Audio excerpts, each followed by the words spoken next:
Hola, ¿cómo estás?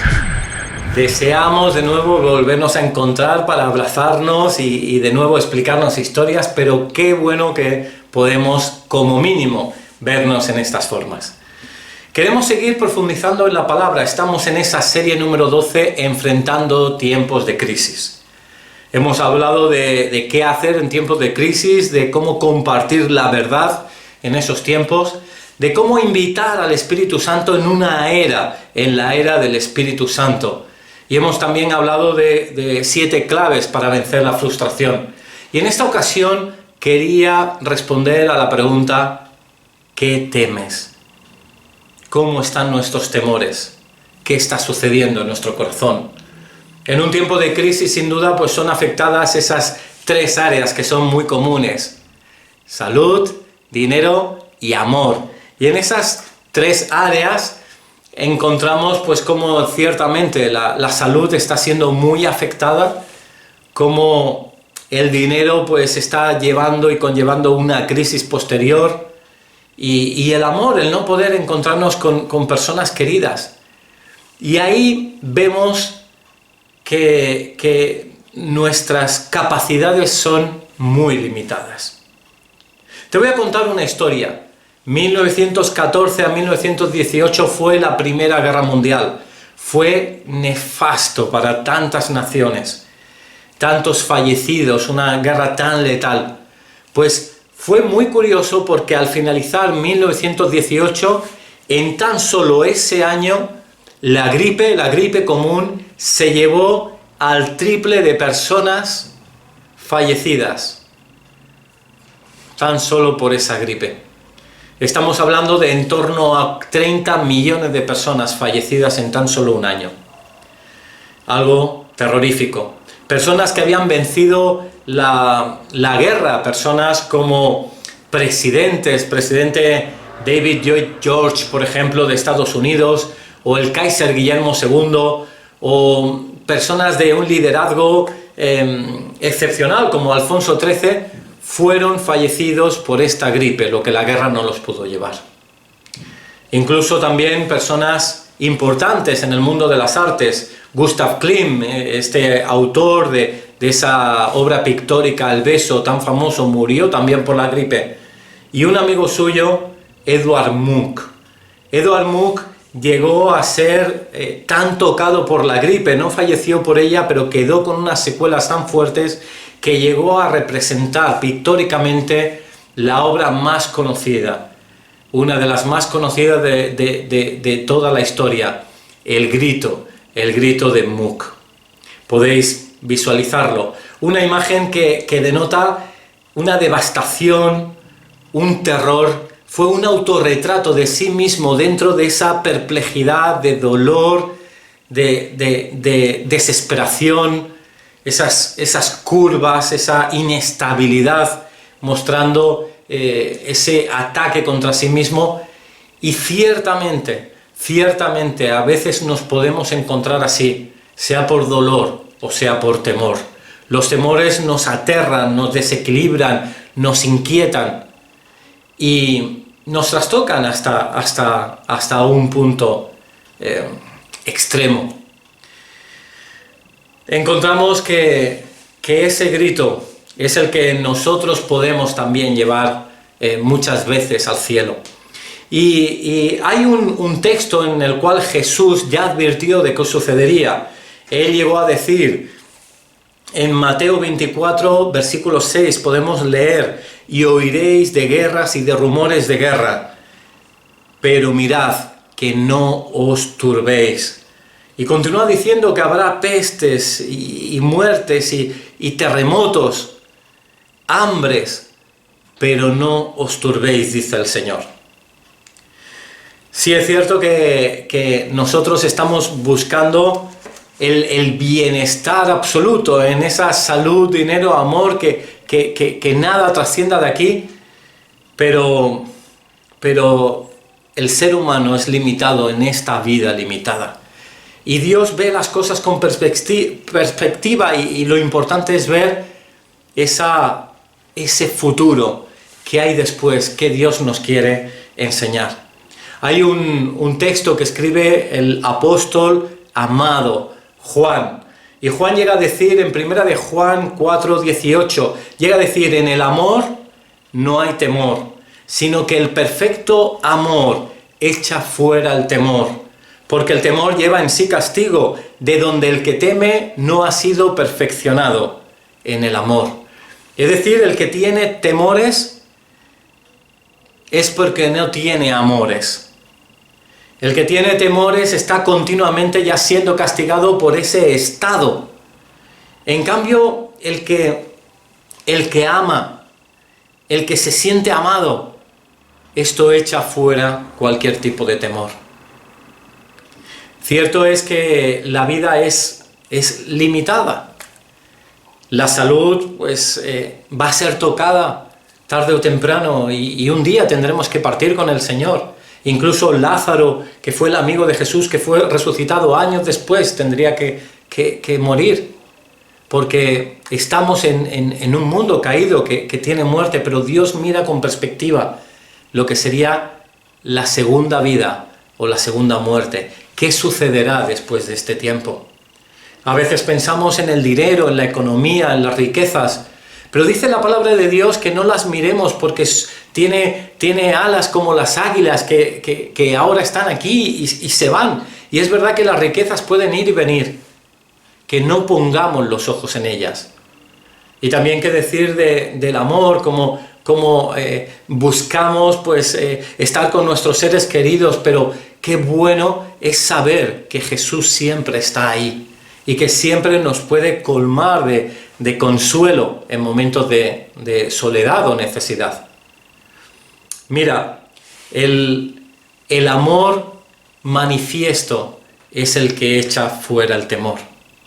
Recibir el amor de Dios, saber que Él nos ama, quita todo temor. Él nos amó primero. Todas las cosas que hagamos, todas las cosas que nos acontezca, todas ellas tienen sin duda un fruto. Para los que aman a Dios, todas las cosas les ayudan a bien. Y así recibir el amor de Dios es entender en perspectiva lo que está sucediendo. Y dar amor a otros. Tenemos, por ejemplo, el caso del Dr. Livingstone, una persona que fue como misionero enviado a Sudáfrica, y él llegó a la gran ciudad y vio que los misioneros seguían con las costumbres colonas y que así pues los de raza, de color, los negros pues limpiaban sus botas, eran sus criados, casi sus esclavos en una época esclavista, siglo XIX, pues ahí Livingstone se llevó las manos a la cabeza y dijo: venimos aquí a compartir el Evangelio, y era como un proceso muy muy lento llevarlo de esa manera. Entonces incluso un grupo denominado los Afrikaners, ellos que eran más esclavistas, llegaron incluso a quemar la choza y a quedarse con todo, a robarle todos los animales. Y Livingstone entendió que esa no era la forma, y se adentró en lugares y territorios que todavía no habían sido reconocidos por ningún ser occidental, y comenzó pues a explorar nuevas rutas. Incluso llegó a caminar y a trasladarse desde el Atlántico hasta el mar Índico, cruzando todo África, simplemente pues llegando a las nuevas culturas, a nuevas personas que no conocía, compartiendo el Evangelio y abriendo nuevas sendas para que otras personas, otros evangelistas trajeran el mensaje. Así que por amor se entregó, y una persona pues que sufrió de persecuciones, de enfermedades, de malos momentos y naufragios, pero estuvo ahí entregándose por amor. Y eso echa fuera el temor. Martin Luther King llegó a decir que el odio y el miedo se vencen únicamente por el amor. Y es verdad que el miedo muchas veces está arraigado en nuestro propio ego. Más que decir miedo, es mi ego, mirar por mí, porque mantenga mi estatus, mi comodidad, todo aquello que salga como yo espero que salga. Hay un ejemplo que podemos encontrar en la historia del libro de Hechos, concretamente con el personaje Pablo. Y Pablo se va a encontrar en una situación muy concreta. Él había estado, si dibujamos pues aproximadamente lo que sería algunos países, tendríamos aquí Jerusalén, y tendríamos Grecia, Italia y España, y encontramos ahí pues una isla llamada Creta. Y comentaba que, bueno, ante estos países y esta ciudad, como bien sabéis, Pablo pues llegó a ser una persona que pudo llegar a realizar viajes misioneros desde Antioquía y atravesando Turquía, a Grecia, llegando a llevar el Evangelio, pero en una última ocasión él fue apresado en la ciudad de Jerusalén. Aquí él fue deportado en un barco porque al ser apresado él apeló a César, y entonces su objetivo era presentarse en Roma para poder hablar delante de César del Evangelio. Entonces lo que sucedió aquí es que se alistó, se afirmó todo, sería una embarcación, un barco de más de 200 prisioneros, con un patrono, con un centurión, que se lanzaron al mar y tuvieron pues no pocos problemas para llegar al puerto esperado. Entonces hicieron, después de tener algunos problemas, llegaron a una playa denominada Buenos Puertos, en la isla de Creta. Allá hubo una pausa y en ese descanso se avecinaba el invierno. Pablo se levantó y dijo: no salgamos porque hay tormenta, está complicado, seguro vamos a tener un problema y podemos perecer. Y lo que sucedió aquí es que no le hicieron caso, más el centurión hizo más caso del patrono, y entonces salieron intentando llegar a la otra costa más occidental de Creta, a lo que sería el punto de Fenice, al cual quiere llegar, y esto no va a acontecer así. No va a acontecer así porque resulta que nada más zarpar va la nave a perder totalmente el rumbo por causa de la tormenta.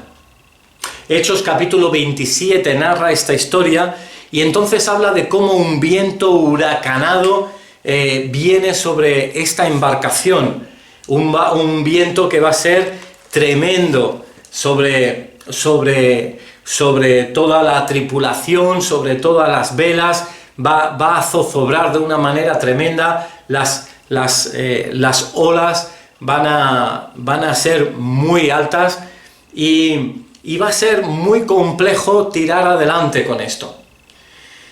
Y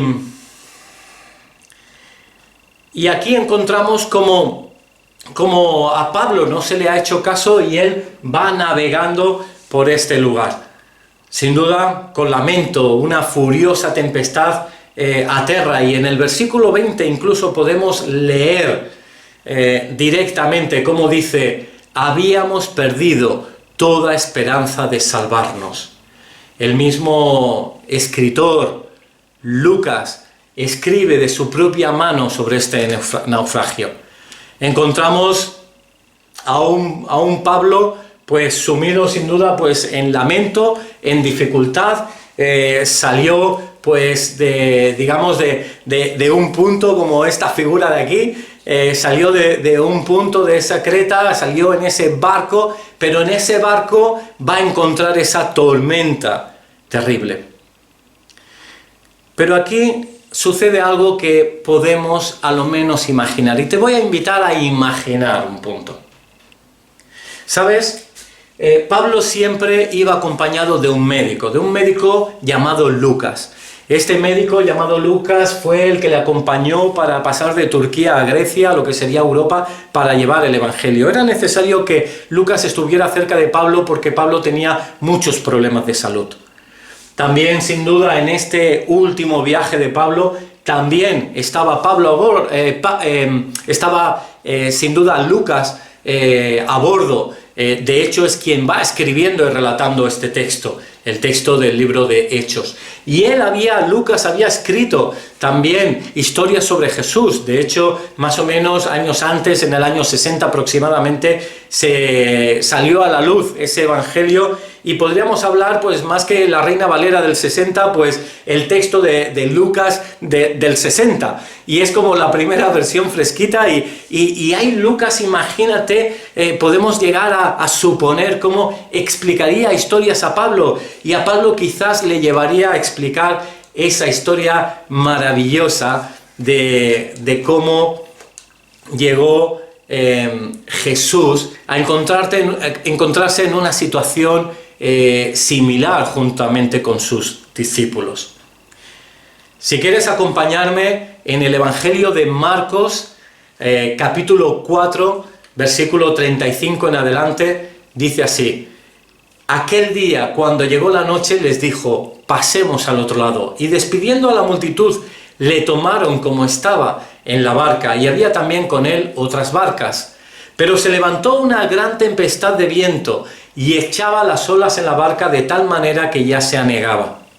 Y él estaba en la popa, durmiendo sobre un cabezal, y le despertaron y le dijeron: Maestro, ¿no tienes cuidado que perecemos? Y levantándose Jesús, reprendió al viento y al mar: calla, enmudece. Y cesó el viento, y se hizo grande bonanza. Y le dijo: ¿por qué estáis así amedrentados? ¿Cómo no tenéis fe? Entonces temieron con gran temor, y se decían el uno al otro: ¿quién es este, que aún el viento y el mar le obedecen? Así que Jesús, fíjate que estaba en la barca. Jesús estaba ahí, en esa barca, aunque aparentemente, tranquilamente, durmiendo, él estaba en la barca. Y los que estaban con él, los marineros, los discípulos, estaban atribulados. Y de alguna manera, pues sería como se encontraría pues Pablo y los demás en esa tempestad tan dura, que llevaban días y noches zarpando sin rumbo. Podemos imaginar que Lucas le explicaría o le recordaría de nuevo esta historia a Pablo. Y Pablo quizás llegó a imaginar que lo mejor sería, entre comillas, irse a dormir a buscar a Jesús. Y en ese punto Pablo hace caso de ese consejo también de Juan, que dice: escudriñad la Escritura, porque a vosotros os parece que en ellas tenéis vida eterna, y ellas son las que dan testimonio de mí. Y como Pablo quizás recuerda esa historia, pero qué bueno es que algo va a suceder por la noche. Algo va a suceder por la noche copiando Pablo, quizás, pues ese ejemplo de Jesús. Y vamos a leerlo en el capítulo 27, versículos del 21 al 25, que dice así: entonces Pablo, resulta que ya había pasado algo, y mirad, porque él se va a levantar y se va a poner delante de todos los marineros, y le dice: entonces Pablo, como hacía ya mucho que no comíamos, puesto en pie en medio de ellos, dijo: habría sido por cierto conveniente, oh varones, haberme oído, y no zarpar de Creta tan solo para recibir el perjuicio o pérdida, que es lo que sucedió en este punto. Pero ahora os exhorto a tener buen ánimo, pues no habrá ninguna pérdida de vida entre vosotros, sino solamente de la nave. Es decir, Pablo no se queda con el reproche de no haberle hecho caso a él, sino que aquí, en medio de esa tormenta, dice: atención, dice: os exhorto animándoos, diciendo que no va a haber pérdida humana, que solo se perderá el barco, la nave. ¿Cómo es eso? ¿Qué ha sucedido entre el antes y el después? ¿Cómo se han desvanecido esos temores de cuando antes decía que veíamos que todos pereceríamos? Y ahí explica en el versículo 23 qué sucedió. Dice, porque esta noche ha estado conmigo el ángel de Dios, de quien soy y a quien sirvo, diciendo, Pablo, no temas, es necesario que comparezcas ante César, y aquí Dios te ha concedido todos los que navegaban contigo. Es decir, que Pablo dice que en la noche se ha ido a descansar o ha buscado de Dios, ese Dios y que todo lo sabe y ha tenido un encuentro. El ángel de Dios se le ha aparecido y le ha respondido. Jesús mismo le ha transmitido qué es lo que va a suceder. Por tanto, varones, tened buen ánimo, porque yo confío en Dios que será así como se me ha dicho. Y esta es una clave, es este faro que después de haber salido de un puerto, de entrar en una embarcación, de pronto en medio de la oscuridad hay un faro. Y yo te animo a buscar ese faro. ¿Sabes? Cuando nosotros tenemos la promesa de Dios de qué va a suceder, de pronto todos los temores cambian. Preguntaba el otro día a Alicia que me recordara momentos de temor y dificultad que hemos vivido. Y ella me recordaba pues antes del nacimiento de Joel. Alicia, embarazada de 8 meses, de pronto le diagnosticaron preeclampsia, tenía diabetes gestacional, se había complicado muchísimo el embarazo. Incluso pues ya los médicos decían que podían ser afectada la madre o incluso salir el niño con secuelas. Cuando llegó toda esa información que llamaron a mi mujer que tenía que ingresar de forma urgente, yo recuerdo llegar a mi casa, abrir la puerta, entrar en el silencio de ese habitáculo y decir, ¿y ahora qué? Todo estaba por escribir, no sé. Puede que pierda a mi hijo, puede que pierda a mi esposa, de pronto dudas vienen a mi mente. Mi hijo lo estábamos esperando después de una promesa que habíamos recibido 14 años antes. Y ahora de pronto se puede desvanecer todo. Los temores llegan a la mente y no sé cómo es tu forma de pensar. Yo quizás como científico exploro todas las opciones y realmente imaginas que todo puede acontecer y también esa pérdida. En ese momento no se me ocurrió otra cosa que arrodillarme y decir, Señor, ¿qué está pasando? ¿Qué vas a hacer? ¿Qué quieres hacer? Y en el silencio de esa tarde, en ese habitáculo, en ese piso, solo, con mi mujer ingresada, embarazada, yo recibí palabra de Dios diciendo, va a salir bien tu esposa y tu hijo.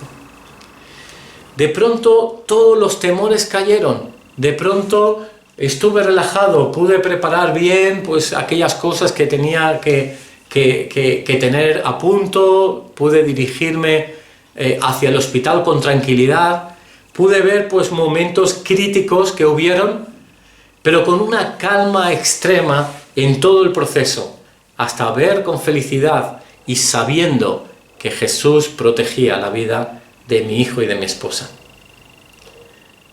Busca a Jesús en momentos de temor. ¿Qué dice Jesús? Dale la oportunidad para que calme la tormenta. Ves a despertarlo como hicieron los discípulos con Jesús, buscándole y despertándolo. Quizás tienes a Dios como si estuviera dormido, pero Dios responde de una forma directa y maravillosa. Pregúntale, insístele. ¿Sabes? El dolor y el temor son cosas que el ser humano intenta evitar al máximo. Pero, ¿sabes? El temor y el dolor son los caminos que nos acercan a Dios más rápidamente. Somos así. Y cuando estamos en situaciones complicadas es cuando buscamos. Recuerdo hace unos meses tener la conversación con un chico de unos 30 y pico de años, guardia civil, que se estaba interesando por conocer a Jesús. Y yo le llegué a preguntar, digo, ¿tú has conocido a Jesús en alguna forma? ¿Alguna vez has sentido que te ha hablado? Y él me dijo, bueno, yo recuerdo tan solo que siendo más joven iba con el coche y estaba a punto de estrellarme y no sé qué sucedió, que dije, Dios mío, y de pronto me vi en la carretera, en el carril firme y no había sucedido nada. Y sé que fue la mano de Dios. Dios responde ante nuestro temor y ante nuestro dolor. Y así, Pablo recibe esa promesa y puede liderar. Y esa es la clave. Cuando tienes la promesa de Dios, puedes conducirte en función de ella. No te estoy diciendo que todas las promesas van a ser lo que deseamos. A veces incluso el rey Ezequías, Dios le dijo que iba a morir en breve y que ordenara su casa. Y sabemos que tenemos esa perspectiva, que lo importante es que podamos reconocer a Jesucristo que murió por nosotros y podamos disfrutar de una vida eterna con Él. Pero en esta tierra Dios nos puede guiar hacia qué hacer, cómo dirigirnos. Y eso permite liderar nuestra vida y la vida de otras personas. Recuerdo hacía mucho tiempo que había un grupo en el cual yo intentaba colaborar y ayudar y hubieron de pronto muchos conflictos y sentado delante de Dios dije, Señor, ¿para qué me he metido aquí? Estos conflictos yo lo dejo, y Dios me dijo, es tu llamado. Tan solo esa palabra de pronto vino a mí como que me aferro a saber qué es lo que tengo que hacer. Y de pronto todos esos temores de no estar en el lugar que debía estar se desvanecieron y continué recto y todo fue súper bien. Dios es así y está deseando que le busquemos para mostrarse. Así encontramos a ese Jesús en la barca, a ese Jesús que está ahí. Y simplemente me gustaría finalizar intentando ilustrar lo que intento explicarte. Fíjate que esta ciudad de la que nosotros salimos, nuestro lugar de comodidad, nuestra Creta, a veces nos lleva a lugares más inseguros como un barco. Y en ese momento de temores y de inseguridad debemos buscar la luz del faro. La luz del faro que nos muestra qué hacer. Esto de alguna manera es como nuestro propio corazón. Nuestro propio corazón que puede de alguna manera encontrarse que está totalmente lleno de quizás temores por qué sucederá, qué acontecerá, si me casaré o no me casaré, cómo irá mi matrimonio, podré tener hijos, ahora me han despedido, qué otro trabajo Dios tiene para mí, qué estudiaré el día de mañana, tendrá salidas, qué haré con este dinero, no me lo devuelven. Tantos temores, y el corazón y el pensamiento se agarra a esto. Pero ¿sabes? Dios quiere que lo llenemos de amor. De amor sabiendo que Dios es quien llena ese amor. Quien llena con su amor nuestro corazón. Y de alguna manera es el que está llenando con su preciosa presencia nuestro corazón. No es tan importante lo que hacemos como quienes somos, y somos amados por Dios. Y el amor echa fuera el temor, y el amor echa fuera estas cosas que nos preocupan, y lo llena todo. Y el amor que viene de Dios, y el amor que Dios obra a través nuestro, es lo que hace que los temores desaparezcan. Como a Pablo, el mirar por los demás 200 y pico personas que iban a fallecer, en ese amor pudo liderar. En ese amor Livingstone pues se aventuró a lugares totalmente inhóspitos. Recibir el amor de Dios y buscarle en esa barca donde está Jesús aparentemente durmiendo, donde está ese ángel de Dios dispuesto para responder. Y finalmente la historia continúa, y la historia continúa que llegan a una isla, a la isla de Malta, y allí ¿sabes qué va a suceder? Sí, ciertamente, ahí se va a encontrar como en esta isla de Malta, finalmente, aquí van a naufragar, el barco se va a perder, pero como dice la Escritura, puedes seguir leyendo el texto, ninguna vida va a perecer. Y sabes, en Malta va a haber milagros, va a haber personas que van a conocer de Dios. Y sabes, los caminos de Dios son muy superiores a nuestros caminos. Y sus pensamientos muy superiores a los nuestros.